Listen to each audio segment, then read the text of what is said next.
그러면 우리는 이런 질문을 할 수 있습니다. 과연 비트코인이 앞으로 계속해서 상승할 수 있을 것인가? 여기에 대해서는 저는 개인적으로 매우 그렇다라고 생각을 하고 있는데요. 그 근거로 들 수 있는 것이 대략적으로 세세한 것들 많이 제외를 하고 굵직굵직한 것들만 봐도 5가지 정도로 정리할 수 있습니다. 네, 크롱님들 반갑습니다. 박종환 작가입니다. 네, 오늘 시장에서 대응 전략들을 우리 크롱님들과 좀 이야기를 소탈하게 나누고 싶어가지고 이렇게 카메라를 켰습니다. 제가 오전에 시황에서 말씀을 드렸습니다. 지금 현재 시점에 전고점을 뚫고 나서 비트코인 가격이 좀 부진한 움직임을 보이고 있는데 지금 시점에서 우리는 어떤 대응 전략을 가져가야 될 것인가, 이 부분들을 명확한 근거들을 토대로 해서 한번 설명을 드려볼 텐데요.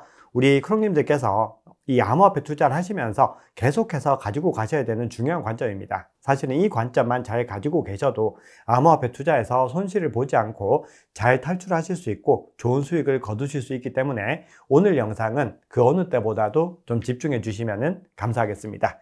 자, 그러면 바로 서론을 여기까지 하고 들어가 보겠습니다. 자, 우리가 지금 비트코인이 전고점을 돌파를 했는데 다시 좀 조정을 받으니까 뭔가 불안해 하시는 크롱님들도 계십니다. 자, 그런데 먼저 말씀드릴 수 있는 부분은 걱정하실 필요 없고 앞으로도 꾸준히 이 시장에서 꿋꿋하게 대응해 나가시면 된다, 이렇게 강조를 드릴 텐데요. 자, 그러면 어떤 근거로 그런 얘기를 하는 것인가? 아마 이 부분이 많이 궁금하실 겁니다. 자, 그러면 먼저 한번 말씀을 좀 드려보겠습니다. 우리 크롱님들께도 한번 질문을 드려보고 싶은데요. 지금 시장이 뭔가 그동안에도 부진한 움직임을 이어오다가 121일 만에 전고점을 돌파하고 다시 조금 부진한 움직임인데, 사실 뭐 조정이 왔다라고 하기도 민망하긴 하지만 그래도 우리의 기대보다 못 미치는 결과가 나오고 있는데, 그럼에도 우리 크롱님들께서 계속해서 꿋꿋하게 이 시장에서 견디실 수 있는 동력은 무엇일까요? 아마 사이클에 대한 믿음이지 않을까, 그렇게 생각을 합니다. 그래서 댓글에서 어떤 분들은 비트코인은 하락하는데 이더리움이 올라가는 거 보니 알트코인 대세 상승장이 오는 것 같다, 또 이렇게 말씀을 주신 분도 계시는데요. 앞으로 알트코인 대세 상승장은 오게 되겠지만 그럼에도 비트코인이 지금보다는 더 많이 가야 됩니다. 즉 비트코인도 같이 가면서 알트코인이 같이 가는 장이 돼야 되기 때문에 아직까지는 비트코인이 조금 더 힘을 내야 된다라고 개인적으로 보고 있습니다. 자, 그럼에도요, 과거 대세 상승장 사이클 한번 비교를 해보면은 아직까지 본격적인 랠리를 하지 않은 것은 물론이고 아직까지 그 구간들이 꽤 많이 남아있는 것을 볼 수 있습니다. 즉 우리가 과거 대세 상승장 사이클을 신뢰하고 있다면 아직까지는 기회가 많이 남아있다, 이렇게 볼 수 있는 거죠. 네, 우리가 대세 상승장 사이클에서 반드시 기억하고 계셔야 되는 게 있습니다. 대세 상승장이 진행된다고 해서 비트코인이 이렇게 오를 일은 절대로 없다고 말씀드렸습니다. 엄청난 굴곡과 변동성을 가지고요, 하루에 5%, 10% 떨어지는 일이 예산일이었습니다. 그런데 지금 우리 비트코인이 달라졌죠. 굉장히 가격방을 잘하고 있고 웬만큼 중요한 이벤트가 발생을 하더라도 2%, 5% 뭐 요 안에서 아주 작은 조정들을 이어가고 있습니다. 그만큼 현재 시장은요, 사실은 조정이라고 보기는 상당히 민망한 정도로 비트코인이 잘 해나가고 있습니다. 자, 그럼에도 과거 대세 상승장의 경험이 있으신 크롱님들은 이 정도쯤이야 하고 잘 버티시겠지만, 이런 상황들을 처음 경험하시는 크롱님들은 또 잘 견디지 못하실 수 있습니다. 자, 그리고 개인의 성격마다요, 견딜 수 있는 그 범위들도 차이가 있습니다. 즉 어떤 상황이 오더라도 꿋꿋하게 잘 견디시는 분이 있고 잘 견디지 못하시는 분이 있는데, 비트코인 투자는 일단 잘 견디시는 분들이 월등하게 성적이 좋았다고 생각을 합니다. 그만큼 잘 견디지 못하시는 투자자분들께는 적합하지 않은 자산일 수 있다는 부분들을 말씀을 드립니다. 즉 세상의 모든 투자자들이 다 비트코인과 암호화폐를 투자해야 되는 건 아니다라는 부분들을 먼저 명심을 하셔야 됩니다. 자, 그러면 우리는 지금 시점을 어떤 시점으로 봐야 되는가, 이거는 한번 공유를 드렸는데요. 사실 전체 사이클에서는 가장 중요하지 않을까 개인적으로 생각을 합니다. 자, 어떤 것이 가장 중요한가? 지금은 사이클이 진행된다라고 하는 전제를 가지고 있고 시장의 모든 플레이어들이 이 사이클을 신뢰하고 있습니다. 그러면은 이 사이클의 움직임을 가지고 갈 가능성이 더 높다라고 봐야 되는데요. 자, 그러면은 우리가 앞으로 가야 될 길이 많은데 지금 비트코인이 어디까지 왔는가, 즉 과열되어 있는가 아니면 저평가되어 있는가, 즉 냉각되어 있는가를 한번 살펴보면은 알트코인 시즌 인덱스 지수를 통해서 전체적인 시장을 확인해 볼 수 있는데요. 아직까지 22, 그리고 방금 확인해 보니까 대략 24 정도까지 밖에 가지 못했습니다. 이 얘기는 전체적으로 시장이 아직까지 활성화되지 않았다라는 의미입니다. 자, 그럼 이렇게 생각하실 수 있습니다. 이건 알트코인 시즌 인덱스인데 비트코인과 무슨 관계입니까? 라고 생각할 수 있는데요. 이렇게 알트코인 시즌 인덱스 지수가 올라가는 이 구간이 바로 과열 구간으로 가는 것이고, 이 구간까지 가야지 75를 넘어서야지 과열 구간으로 진입하는 건데 아직까지는 거리도 없다라는 것이죠.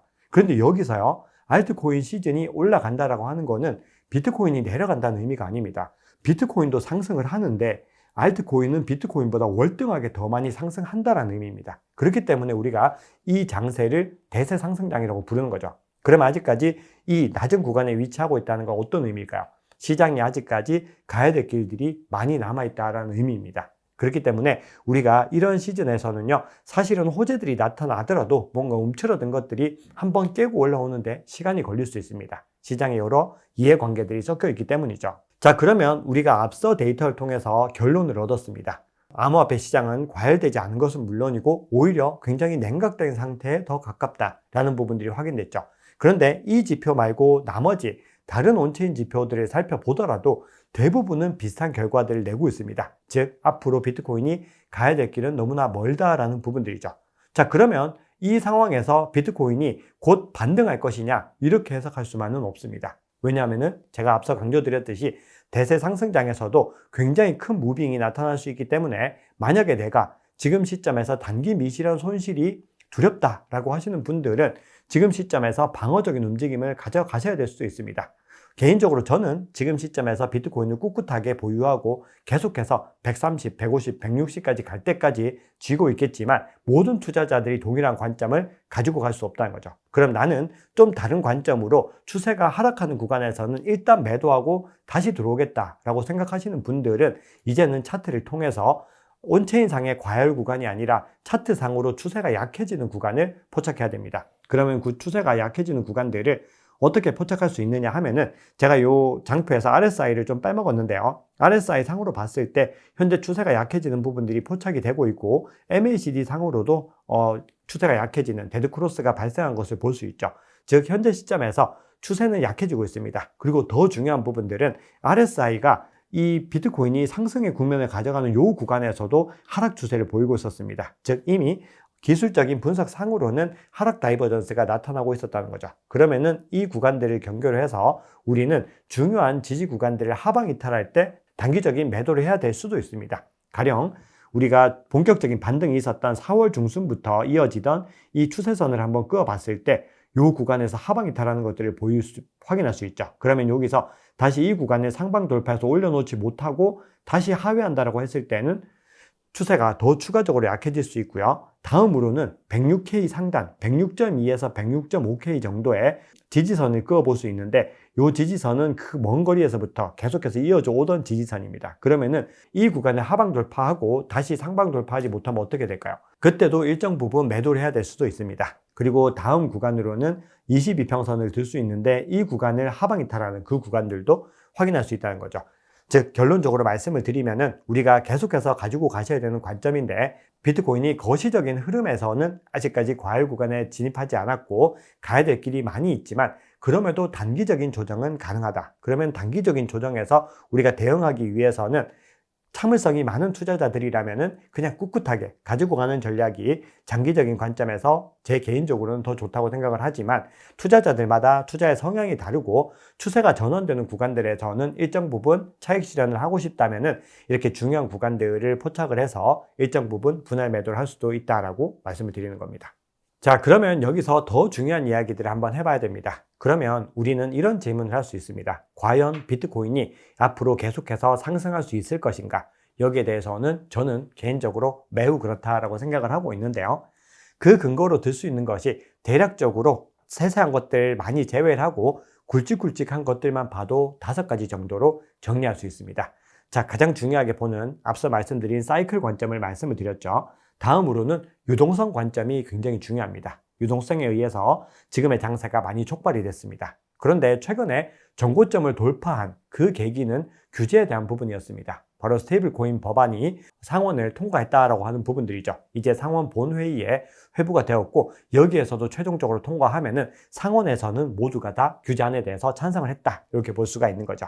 다음으로는 거시경제 환경들도 눈여겨봐야 되고, 채택의 관점에서도 이 시장에서는 굵직굵직한 변화들이 계속해서 나타나고 있습니다. 그러면은 이 세 가지 관점을 갖다가 기본적으로 하나씩 정도만 살펴볼 텐데요. 규제 관점에서는 현재 시점에서 중요하게 봐야 되는 것이 두 가지 정도가 있습니다. 첫 번째는 SEC가 달라졌다라고 하는 부분들이 있죠.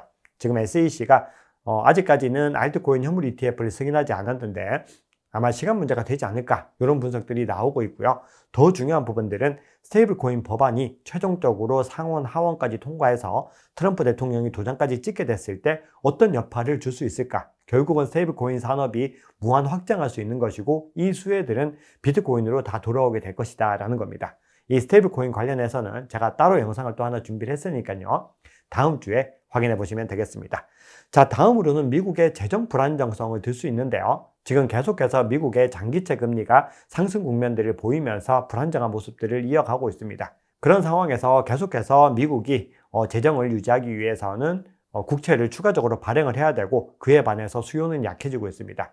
그렇게 되면 불안정성이 높아지게 되는데, 이렇게 통화 불안정성이 높아질 때 대안으로서 비트코인이 중요하게 다뤄질 수 있습니다.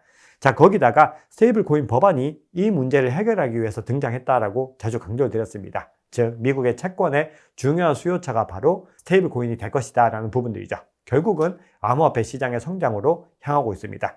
자, 거기다가 최근에 기업들이 암호화폐를 공격적으로 매수를 하면서 지금 개인들보다도 더 포모에 시달리고 있는 걸 볼 수 있습니다. 거기다가 비트코인 현물 ETF도 꾸준히 유입세가 늘어나고 있고, 거기다가 국가적인 차원의 등판도 늘어나고 있습니다. 제가 오늘 시황에서 파키스탄이 비트코인을 전략적으로 비축할 수 있다고 말씀을 드렸는데, 그런 움직임들이 앞으로 계속해서 더 늘어나게 될 겁니다. 비트코인의 미래는 굉장히 밝다라고 볼 수 있는데요. 단기적인 관점에서 중요하게 봐야 되는 것은 유동성입니다. 자, 제가 5가지 중에서 이제 4번째 유동성을 말씀드려 볼 텐데요. 글로벌 M2 통화가 계속해서 늘어나고 있다고 말씀을 드렸죠. 결국은 유동성이 계속해서 늘어나고 있는 것이고요. 또 하나 중요한 부분은 스테이블 코인의 시가총액도 꾸준히 증가하고 있습니다. 결국은 대기하고 있는 유동성이 늘어나고 있는 것이기 때문에 이 유동성이 결국은 어떻게 될까요? 중요한 트리거를 만나게 되면은 암호화폐 시장으로 빠르게 유입이 될 수 있다는 겁니다. 그러면은 상승 동력을 더 크게 가져갈 수 있기 때문에 결국 이 암호화폐 시장과 비트코인에는 호재가 굉장히 많이 있다는 것들 확인하실 수가 있습니다. 네, 그리고 비트코인의 근본적인 펀더멘털을 측정할 수 있는 여러 지표들도 좋은 방향성을 가져가고 있습니다. 보시면은 100개에서 1000개 가지고 있는 고래들의 매집, 이런 중요한 주체들이 계속해서 매집세를 이어가고 있고요. 네, 그리고 해시레이트라고 해서 채굴 연산력의 총합이라고 볼 수 있죠. 이 해시레이트도 계속해서 상승 국면들을 3년째 꾸준히 이어가고 있습니다. 이 얘기는 어떤 의미일까요? 열심히 채굴자들이 채굴하고 있다는 의미이고, 비트코인 네트워크는 강건하게 유지가 되고 있다는 겁니다. 거기다가 앞서 말씀드렸듯이 현물 ETF의 순유입량도 상승 추세, 즉 증가 추세로 늘어나고 있는 것들을 볼 수 있습니다. 자, 그러면 우리가 지금까지 비트코인의 펀더멘탈과 더불어서 중요한 지표들을 통해서, 그리고 중요 이벤트들을 통해서 비트코인이 계속해서 상승 국면으로 갈 수 있는 힘을 가지고 있다는 걸 말씀드렸죠. 그러면 그 상황에서 결국 어떤 것들을 점검해 봐야 될까요? 그럼에도 저평가되었는지 여부들을 확인해야 되죠. 이것들을 제가 앞서 알트코인 시즌 인덱스에서 한번 점검해 봤는데요. 이번에는 조금 더 근본적인 지표들을 한번 살펴보면은 비트코인의 파생 상품 리스크 지수가 낮은 수준을 유지하고 있습니다. 이 얘기는 어떤 의미일까요? 아직까지 시장이 레버리지가 적은 상태에서 아주 건전하게 상승을 했다는 것이고, 또 늘 강조드리는 개인 투자자들의 유입도 아직까지 나오지 않은 것을 볼 수 있습니다. 따라서 우리는 이 세 가지를 딱 점검해 보시면은 비트코인이 지금 어떤 상황인지, 우리는 어떤 투자 스탠스를 가지고 가셔야 되는지 점검해 볼 수 있는데요. 자, 첫 번째, 펀더멘털이 높은가? 제가 펀더멘털이 높다라고 온체인 지표를 통해서 점검을 해드렸죠. 상승 동력이 있는가? 중요한 여러 가지 이벤트들, 규제와 채택과 그리고 거시경제 불확실성과 유동성 측면에서 상승 동력이 있다는 거 점검해 드렸습니다. 저평가 구간인가? 알트코인 시즌 인덱스와 파생 상품 리스크 지수를 통해서 다 전해드렸습니다. 자, 그러면 이 세 가지가 모두 다 현재 비트코인은 어떤 상황일까요? 네, 바로 합격점을 받고 있다는 겁니다. 즉, 아직까지 비트코인은 가야 될 길이 멀고, 매도보다는 아직까지 보유하고 있는 것이 손익비가 더 좋다라는 것들도 증명이 되는 거죠. 그리고 만약에 아직까지 물량이 적다라고 했을 때는 비트코인이 가야 될 길이 멀기 때문에 추가적으로 DCA 전략 등을 통해서 매집해 나가는 것도 유효하다라고 말씀을 드릴 수 있습니다. 단 전제가 있습니다. 그런다고 해서 지금부터 이렇게 일직선으로 올라가지 않는다라는 부분들 반드시 명심하시고요. 중요한 구간들을 지지를 받는지 하방 돌파하는지, 중요한 저항을 뚫어내는지 뚫어내지 못하는지, 이 부분들을 잘 확인하시면서 차트 관점과 원체인 지표 관점까지 잘 가져가시면은 우리 크롱님들 모두 다 투자해서 좋은 결과 얻으실 수 있습니다. 네, 오늘 준비한 얘기는 여기까지입니다. 우리 크롱님들 오늘 영상이 도움이 되셨다면 댓글 많이 남겨주시고요. 추가적으로 궁금하신 부분들도 많이 남겨주시면 영상 제작하는데 많이 활용해서 우리 크롱님들의 궁금증을 속 시원하게 긁어드릴 수 있도록 하겠습니다. 늘 우리 크롱님들의 행복한 투자, 성공 투자를 응원합니다. 지금까지 박 작가였습니다. 감사합니다.